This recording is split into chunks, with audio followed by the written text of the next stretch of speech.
சீரியல்களின் full எபிசோடுகளை Sun டிவியில் ஒளிபரப்பான உடனே எக்ஸ்க்ளூசிவாக சன் நெக்ஸ்டில் மட்டும் ஃப்ரீயா பாருங்கள்.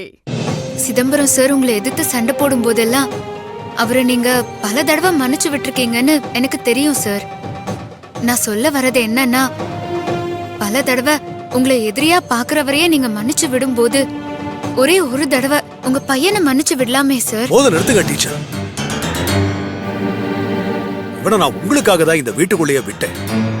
திரும்பவும் நீங்க அதையே பேசி என் மனசை கலைக்க நினைக்காதீங்க. இவனை நம்பி நான் ஒரு தடவை பட்டதே எனக்கு போதும்.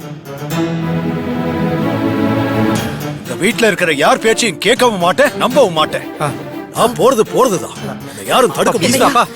ஐயா சத்தியமூர்த்தி, ஒரு நிமிஷம் நில்லையா. அத்தை, நீங்க என்ன சொல்ல போறீங்கன்னு எனக்கு நல்லா தெரியும். இவனுக்காக நீங்க வக்காலத்து வாங்கிட்டு வராதீங்க. அப்புறம் உங்க மனசு சங்கடப்படுற மாதிரி நான் ஏதாவது பேசிட்டு போறேன். நீ என்ன வேணா பேசியா, என் மனசு சங்கடப்படாது. ஆனா நீ இப்ப போற பாத்தியா, அத்தாயா எனக்கு சங்கடமா இருக்கு. அத்தை,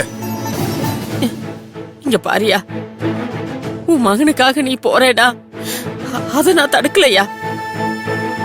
ஆனா இப்போ இங்க தாலி பிரிச்சு கோக்குறது கணேஷ் பொண்டாட்டி தேவிக்கு மட்டும் இல்ல, உன் மச்சான் பொண்டாட்டி அஞ்சலிக்கும் தான். மகன் மேல கோவப்பட தெரிஞ்சு வச்சிருக்க, மச்சானுக்கு மரியாதை கொடுக்க தெரிஞ்சுக்கலையா. அஞ்சலிக்கு தாலி பிரிச்சு கோக்கும் போது நீ இங்க இருந்தா தானையா அது உன் மச்சானுக்கு நீ செய்யற மரியாதையா இருக்கும்.